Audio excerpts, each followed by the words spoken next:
Thank you very much. It's great to have the Prime Minister of Malaysia and his very distinguished delegation with us today. We're talking about trade, very large trade deals. We're working on one deal where between $10 and $20 billion worth of Boeing jets are going to be purchased. General Electric engines will be purchased, and many other things. Also, Malaysia is a massive investor in the United States in the form of stocks and bonds on the stock exchange, and they have to be very happy because we're hitting new highs on almost a weekly basis.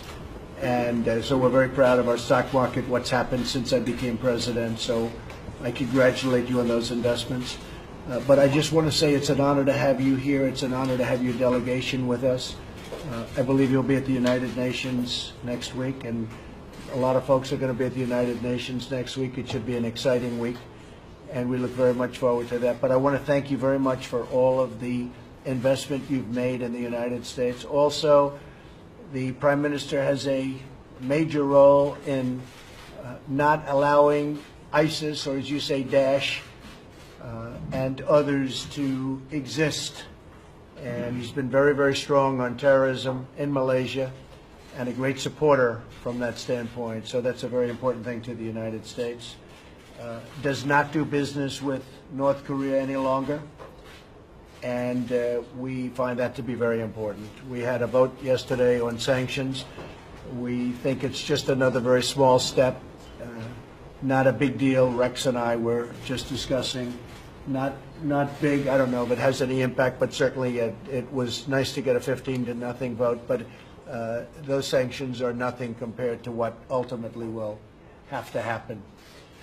So thank you, everyone, for being here. We appreciate it. Mr. Prime Minister, it's a great honor to have you in the United States and in the White House. And thank you, everyone, for being here. Thank you very much. Thank you. Would you like to say something? Thank you very much, Mr. President, for your invitation for me and members of my delegation to meet with you at the White House. I want to say that we come here with a strong value proposition to put on the table. Number one, we want to help you in terms of strengthening the U.S. economy.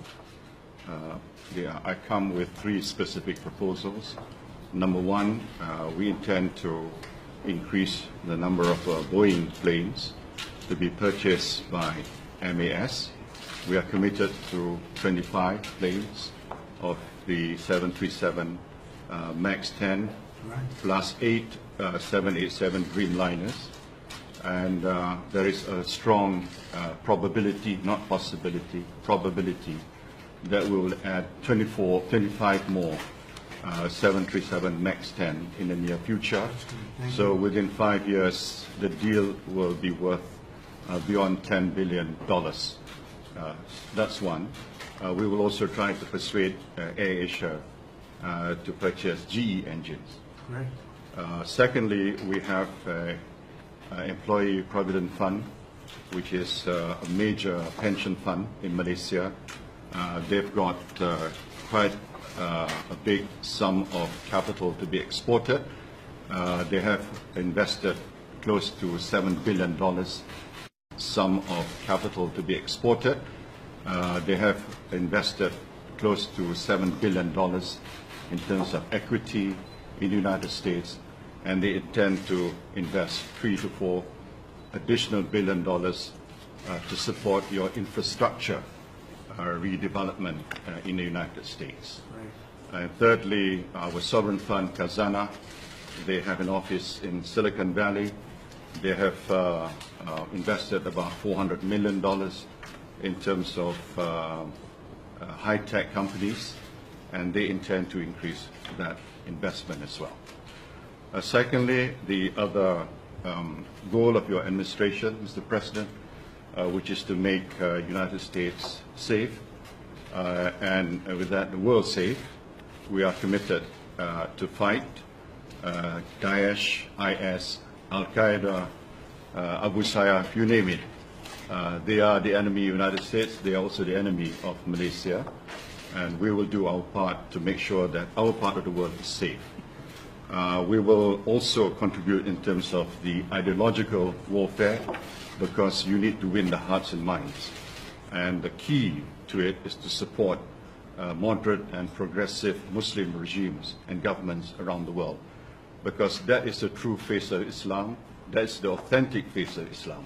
The more you align with progressive and moderate regimes, the better it would be in terms of winning the hearts and minds of the Muslim world. Right. So, Mr. President, thank you once again.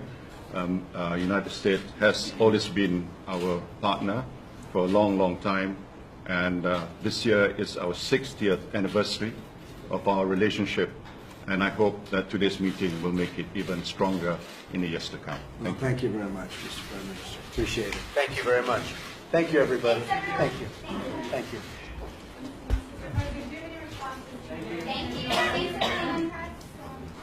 President, latest thing in refugees from Burma. Thank you very much. Thanks, President. Thank you. Let's go, guys. Thank you.